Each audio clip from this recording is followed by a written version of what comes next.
Na Receita para falar com a Natália Barros, seja bem-vindo. Obrigada. Bem-vinda, perdão, que é nutricionista.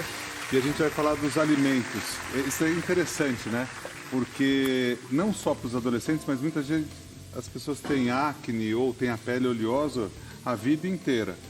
Acne da mulher adulta, acne hormonal, homens também apresentam acne aí, diversas fases da vida, depender aí também do momento, né?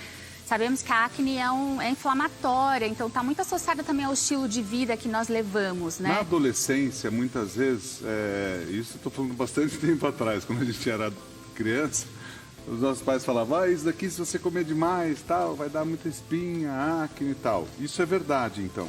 Sim, de fato, existem alguns alimentos que podem aumentar o processo inflamatório da própria acne, né? Claro que tem indivíduos que já têm fator genético envolvido, fator hormonal, idade, que já vai apresentar essa predisposição. E aí a alimentação, ela pode amplificar esse aparecimento da acne para mais ou também controlar o processo. Então a gente tem como melhorar isso realmente com... Sim, os alimentos. Então nossas avós estavam certas quando falavam pra gente essas muito coisas. Sábias. Ó, aqui você separou então mais ou menos em classes ou tipos de produto. Aqui você separou em primeiro lugar as fibras. Isso. A gente tem aqui, pode ser em quinto lugar aqui o feijão, pode ser grão de bico, e outros ingredientes que tenham fibras. Outros ingredientes, aveia, a chia, o psyllium, os vegetais verdes escuros, alimentos in natura, de maneira geral, são riquíssimos em fibras, os feijões, né, da nossa culinária aí brasileira. E as fibras são muito importantes pensando na microbiota intestinal. A gente sabe cada vez mais que o intestino ele pode desencadear processos inflamatórios. Perfeito. Então, ele acaba também impedindo esse processo inflamatório quando a gente tem um intestino saudável, com uma alimentação equilibrada, rica em fibra. E também esse intestino favorece a eliminação de toxinas do nosso organismo, né? O que o corpo não precisa, ele precisa ser eliminado de alguma maneira. E essas toxinas em excesso podem amplificar processos inflamatórios, gerando aquela vermelhidão, rubor ali na região da pele, amplificando. Então, esse é um dos motivos em relação às fibras. Essas fibras, elas têm que estar presentes em todas as alimentações. A gente separou aqui, tem feijão, tem lentilha, tem grão de bico e outras também que a gente pode usar.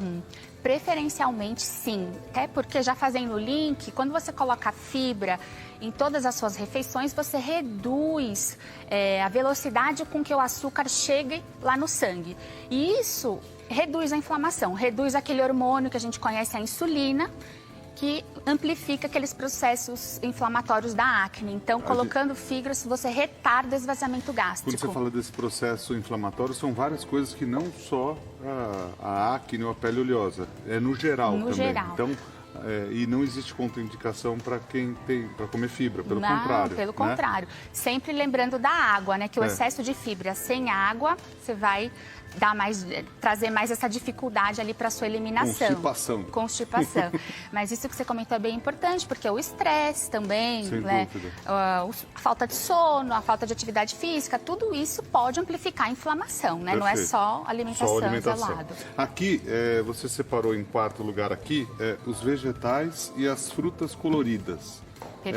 E essas frutas, daí eu pergunto, porque antigamente se falava muito em suco e tal. Hoje em dia eu vejo vocês, hoje em dia de, sei lá, 10 anos para cá talvez, diminuindo essa quantidade de sucos, ou se bater o suco, por exemplo, não coar, por conta das fibras também. Exato. Você consegue carregar mais fibras quando você consome o alimento in natura, mastiga, você estimula a saciedade. E aí nos vegetais coloridos, você vai ter mais compostos antioxidantes, aqueles compostos fitoquímicos, que vão dar mais vitalidade para a pele, né? Então, além disso, vai combater aqueles radicais livres que promovem o envelhecimento da pele. Além de sistematicamente o seu corpo fica mais saudável, né, quando você inclui. Você falou uma coisa interessante agora. Muitas vezes com a correria do dia a dia, a gente vai, bate esse negócio, toma lá, tal, toma um suco de laranja. Vamos supor que tenha 5 laranjas. Você não consegue comer 5 laranjas se você descascar daquele mesmo jeito. É muito diferente essa comparação de uma coisa a outra. Com certeza. Muita gente manda pra gente as dúvidas com relação à alimentação, à dieta também. E eu acho que esse é um tema interessante, porque você falou sobre a mastigação, que isso já gera uma saciedade, muda o contexto de um produto. E muitas vezes a gente no dia a dia faz o inverso disso, né? Isso com todas as refeições. Isso, por isso que eu acho que a gente tem que trazer essa consciência. Com certeza, essa questão de você mastigar uma laranja, comer o bagaço, você vai estar ingerindo mais fibra, sinalizando a sua saciedade, você vai estar gerando menor aquele açúcar, vai chegar mais lento ali no seu sangue, menos inflamação. Então, isso é uma coisa que a gente precisa rever no nosso dia a dia aí, maluco de série de coisas que a gente faz. Ali você separou também a gordura. Muitas vezes as pessoas também têm medo de consumir gordura e antigamente se falava só de gordura. Agora a gente pode falar de gordura boa e gordura ruim. Exato. Né? O abacate, todo mundo fala do abacate. Eu fui na feira, que de tanto que a gente falou do abacate, o pessoal até falou que tá vendendo mais abacate agora. O abacate é uma fonte de gordura monoinsaturada, considerada uma gordura boa. O gergelim, as castanhas, os peixes, né, já são gorduras poliinsaturadas, anti-inflamatórias. O grande ponto aqui é que a nossa dieta é rica em gordura saturada, em gordura rica em ômega 6, que é pró-inflamatória. Então, a gente precisa equilibrar, né? Como a gente fala, aquele padrão ocidental. A gente precisa procurar aquele padrão mais mediterrâneo, né, que é muito estudado, que acaba trazendo mais essas gorduras anti-inflamatórias e, como consequência, melhorando toda a pele e o organismo como um todo. Quem passa por uma cirurgia, tudo isso, esses alimentos anti-inflamatórios podem ajudar também, né? Com certeza, com certeza. Muito. Você passa por uma cirurgia, você aumenta todos aqueles processos inflamatórios. Então, quando você traz, né, o ômega 3 na sua alimentação, os peixes e uma alimentação bem anti-inflamatória, você vai equilibrar melhor e acelerar a sua recuperação. Aqui, né? Então, além desses itens, o salmão entra, a sardinha entra, Salmão, outros itens também. sardinha. Que muitas vezes a gente consome até pouco, né? Muito. Eu acho que assim, é nossa função aqui, eu sempre falo isso também, cada vez mais fazer outras receitas. Depois que a gente começou a falar tanto do abacate, nós fizemos, sei lá, umas 15 receitas com abacate.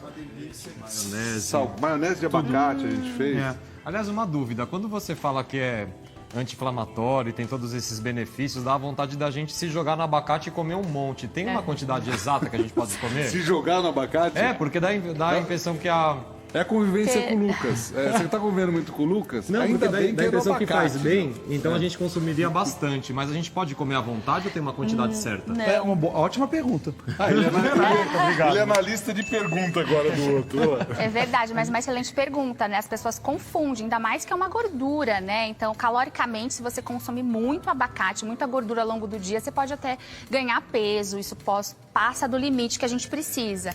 Então, nada em excesso, né? A gente precisa daquele bom senso, um pouquinho de tudo. E em É o que a relação nossa avó falava, um pouquinho de tudo não faz mal. Essa frase eu tatuei na minha alma. Um pouquinho de tudo não faz mal, é verdade, eu levo comigo. Você só precisa agora praticar. fazer com que praticar. Você já tatuou tudo, agora você precisa praticar. Eu queria saber se o excesso de gordura boa, nesse caso que a nutricionista está falando sobre a gordura boa, ela é mais fácil da gente perder e transformá-la em massa, ou ela também fica acoplada no nosso corpo, tanto quanto a gordura ruim? Se você consumir em excesso, tudo isso vai gerar tecido adiposo. Tudo que está em excesso passou ali do limiar calórico, seja gordura, seja carboidrato, seja proteína, ele vai ser transformado em gordura. Não tem jeito. Então o problema de fato é o excesso. É o excesso. E também eu acredito, Lucas, que é sempre assim, é uma coisa muito individual de cada um, pelas atividades que tem. Eu sempre falo que é o tanque do carro. Se você abastecer, se você não usar, a gasolina vai estar lá. Ainda mais agora que está caro, né? Nossa, é verdade. Tem que economizar. Mas um litro é o preço do abacate. Se você tiver, sei lá, se seu dia você consumir 2.000 calorias, se você gastar 2.000 calorias claro. e você consumir 4.000, 2 vão para algum lugar. A conta não mais ou fecha, menos né? isso, né? Genial. É realmente a melhor analogia. É um carro. Nós somos um carro. É. Nosso combustível são os alimentos, também os líquidos, né, que a gente ingere, a água, às vezes sucos e refrigerantes. Tem que tomar muito cuidado com isso. Sou contra do excesso. E realmente, se a gente não andar com carros, a gente não movimentar esse carro, não vai gastar esse combustível, não vai queimar esse combustível e vai ficar sempre sobrando. Quanto melhor o combustível, também mais o verdade. carro é mais potente, né? Tem toda a razão. Você colocar coisa ruim, E às vezes, se Vai você for parar pra engasopar, né? pensar, o mercado tá saindo mais barato que um tanque de gasolina. Então, às vezes, você consegue... Sem dúvida. Você consegue... E a pé E pro olha que o mercado tá caro. E o mercado tá caro, hein? E o mercado tá caro. Infelizmente. Ó, aqui a gente falou, então, Natália, me ajuda a lembrar, das fibras, em quinto, das vegetais e frutas. Aí falamos das fontes de gorduras boas. E agora, prebiótico e probiótico. Dá para explicar a diferença de um e de outro? Dá. Prebiótico, então, são nada mais é do que o alimento das bactérias que habitam o nosso intestino. Nós temos uma comunidade de micro-organismos ali que nos faz bem à saúde. Quando em equilíbrio, esse intestino se torna mais saudável.